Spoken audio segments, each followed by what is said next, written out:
ராஜா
என்னம்மா என்ன நடந்தது? அப்பா அந்த புலிய என்னைய கடிச்சிச்சுப்பா. அந்த சிங்கம் வந்து அந்த புலிய நீ கடிச்சிச்சுப்பா. பாபு உன்னால எவ்வளவு விபரீதம். நீ காட்டு கூட்டிட்டு போறேன்னு சொன்னதுனால எங்க கிட்ட சொல்லாமையே ஓடியாந்துட்டான். அப்படியா? ஆமா. அடே ராஜா குட்டி, அந்த சிங்கம் இல்லன்னா குழந்தை கதி என்ன ஆயிருக்கும்? அம்மா அன்னைக்கு நான் சொல்லல ஒரு சிங்கத்துக்கு உதவி செய்தேன்னு, அதுதான்மா இது. அப்படியா?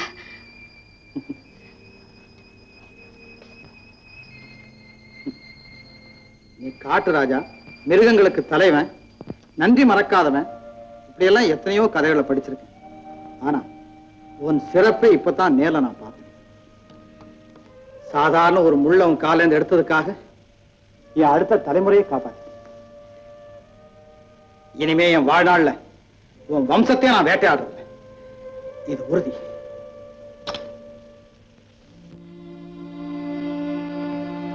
பாபு நாங்க இப்பவே வீட்டுக்கு போய் ஆகணும்.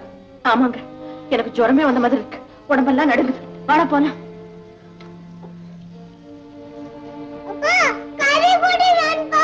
கரடி குட்டியாடா, கொண்டாந்து தர்றேன். ஆமா, கரடி குட்டி வேணும். உதிரிக்கே ஆபத்து வந்துருக்கு.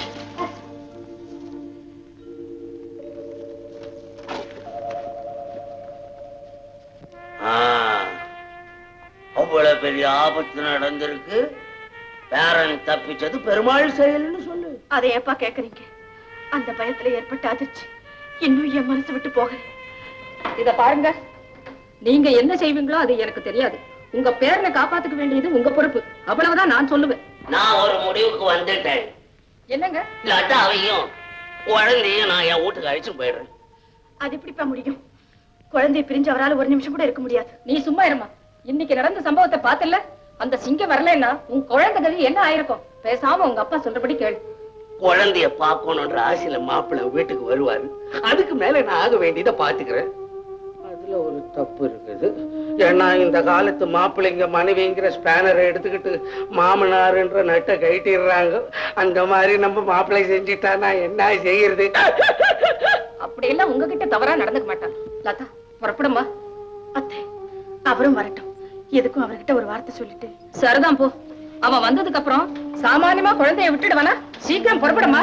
அத்தை, அவர்கிட்ட சொல்லாம போறது தவறுன்னு என் மனசுக்கு படுது. அதெல்லாம் ஒண்ணு வராம நான் பாத்துக்கிறேன். நீ தைரியமா புறப்படு. என்ன பொண்ணு ரெண்டு பேரும் மலை மாதிரி நின்று சொல்ற கேட்க மாட்டேங்குதே. அப்பா, நான் சொல்றது கொஞ்சம். நீ ஒண்ணும் சொல்லாத, பேசாம. அடடா, அவன் வர்ற நேரம் ஆயிடுச்சு, சீக்கிரம் புறப்படுமா.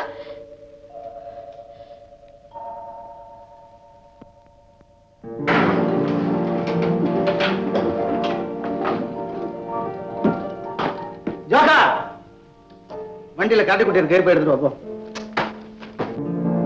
ராஜா ராஜா கரடி குட்டி கொண்டாந்து பாபு, ராஜாவை அவங்க தாத்தா வந்து கூட்டிட்டு போனாரு. எங்க? அவங்க வீட்டுக்கு. லதா லதா வந்து போயிருக்கா. யாரை கேட்டு இந்த வீட்டு விட்டு போனா? என்ன கேட்டுட்டு போனா? இருந்தாலும் என்ன கேட்காம போனது பெரிய தவறு. பாபு, இன்னைக்கு ஏதோ பூஜைன்னு சொல்லி அவசரமா அவங்க அப்பா கூப்பிட்டாரு. உன்கிட்ட சொல்லிட்டு போனதா காத்துக்கிட்டு இருந்தா. நீ வரல, அதனால நான் தான் சமாதானப்படுத்தி அனுப்பிச்சேன். இதுல என்னப்பா தப்பு? அம்மா, எல்லாம் எனக்கு தெரியும். நீங்க எல்லாம் சேர்ந்து ஏதோ திட்டம் போட்டிருக்கீங்க. உங்க திட்டம் எல்லாம் என்ன ஆகுதுன்னு பாருங்க. பாபு, பாபு, இல்ல, இப்ப எங்க போற? என் மகனை கூட்டியாவது போ. இரு, நானும் வரேன். வேண்டாம், இங்கே இருங்க. இன்னும் கொஞ்ச நேரத்துல என் மகனோட நான் வர்றேன். பாபு, பாபு, பாபு. வாங்க, உள்ள வாங்க. உன் வரவேற்புக்காக நான் இங்க வரல. என் ராஜாவை கூட்டிட்டு போக வந்திருக்கேன். எங்க என் ராஜா? என்னங்க இத பாருங்க, தெரிஞ்சோ தெரியாமலையோ நான் செய்த குற்றத்துக்கு நீங்க என்ன தண்டனை கொடுத்தாலும் ஏத்துக்கிறேன். வாங்க மாப்பிள்ள, என்ன நிக்க வச்சு பேசுற, உட்கார வச்சு பேசுற? எதுவும் தேவையில்லை எனக்கு. எங்க என் மகன்? தூங்கிக்கிட்டு இருக்கான். வந்தது வந்துட்டீங்க. ஏதோ கொஞ்சம் சோறாவது சாப்பிடுங்க, இல்ல ஒரு முடக்கு காப்பியாவது குடிச்சிட்டு அப்புறம் உங்க பொண்டாட்டி புள்ள எல்லாத்தையும் அழிச்சு போங்க. அதான் முறை. முறையா முறை? தாலி கட்டணம் நான் ஒருத்தர் இருக்கும் போது எங்கிட்ட ஒரு வார்த்தை கூட சொல்லாம மந்தையில இருந்து மாடுகளை ஓட்டிக்கிட்டு போற மாதிரி மகளை கூட்டிக்கிட்டு வந்துட்டு முறையா பேசுறீங்க. முறை வெட்கமா இல்ல? மாப்பிள்ள, மகளை கொடுத்துட்டேன்றதுக்காக மான மரியாதை எழுந்துட்டேன்னு நினைச்சிடாதீங்க.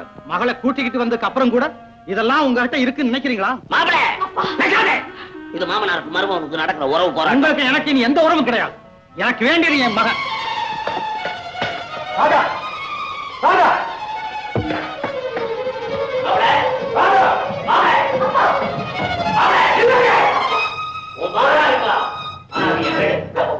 மாமா. மாப்பிள்ள, என் பேரனை காட்டுக்கு கூட்டின்னு போலன்னு சத்தியம் பண்ணி கொடுத்தாதான் கூட அனுப்புவேன். என்ன சொன்னீங்க? மாமா, என் மகன் ராஜாவை காட்டு கூட்டிட்டு போவேன், கரடி புலி சிங்கத்தோட விளையாட விடுவேன். அதை கேட்க நீங்க யார்? ஒரே வார்த்தை, என் மகனை என்கிட்ட ஒப்படைக்கிறீங்களா இல்லையா? கொடுக்கலன்னா பேச்சதுக்கு வாங்க வேண்டிய விதத்துல வாங்கி பாத்துக்கோ. என்னங்க, நான் செஞ்சதெல்லாம் தப்பு. உங்க கால்ல விழுந்து மன்னிப்பு கேட்டுக்கிறேன். இருங்க, ராஜாவை தூக்கிட்டு நானும் வந்தேன். போகாதீங்க. என்னங்க,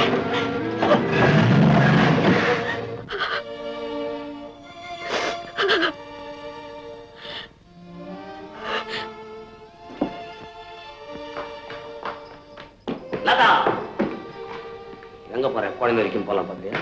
ஆமாப்பா, என்ன இருந்தாலும் நீங்க அவரை இப்படி பேசிருக்கவே கூடாது. அவர் கோவிச்சுட்டு போயிட்டார். இப்ப என்ன செய்யறது? இனி ஒரு நிமிஷம் கூட தாமதிக்க கூடாது. இப்பவே குழந்தையை கொண்டு போய் அவர் காலடியில வச்சு மன்னிப்பு கேட்டுக்கிறேன். லதா, என்ன கேவலப்படுத்தின வீட்டுக்கு போறேன்னு சொல்றியா? இந்நேரம் வயசுல எனக்கு ஒரு ஆம்பளை பிள்ளை இருந்திருந்தா என்ன அவமானப்படுத்தின நாக்க துண்டாக்கி இருப்பாங்க. எனக்கு பதில் ஒரு மகன் இருந்து அவனுக்கு கல்யாணம் பண்ணி வச்சு உங்களுக்கு ஒரு மருமகள் வந்தா இந்த மாதிரி சந்தர்ப்பத்தில் அவளுக்கும் என்னோட நிலைமைதான் ஏற்படும். லதா, அப்பா, கணவன் வீட்டுக்கு போகாதேன்னு உலக வழக்கத்துக்கு விரோதமா உபதேசம் பண்ணி தந்தையனுடைய கடமையிலிருந்து தவறிடாதீங்க. போத நேரத்தை குழந்தையை காப்பாத்தினா போதும்னு கூட்டி வந்துட்டு இப்போ புருஷன் நான் பெருசு நான் காலடியில வச்சு சாவடிக்கலான்னு பாக்குறியா? அப்பா, எல்லாரையும் விட குழந்தை மேல அவர் தான் அதிகமான பாசம் வச்சிருக்காரு. அவனுக்கு ஏதாவது ஆபத்துன்னா அப்புறம் அவர் உயிரோட பார்க்கவே முடியாதுப்பா. அதனாலதான் அவனுக்கு எந்த விதமான ஆபத்தும் வராம தடுத்துட்டோம். அவரையும் காப்பாத்தலாங்கிற எண்ணத்துலதான் நான் இங்க வந்தேன். எனக்கு குழந்தையை விட கணவன் தான் பெருசு. குழந்தையை இழந்துட்டா மறுபடியும் குழந்தைகளை பெற முடியும். ஆனா கணவனை இழந்துட்டா அவரை மறுபடியும் அடைய முடியுமாப்பா?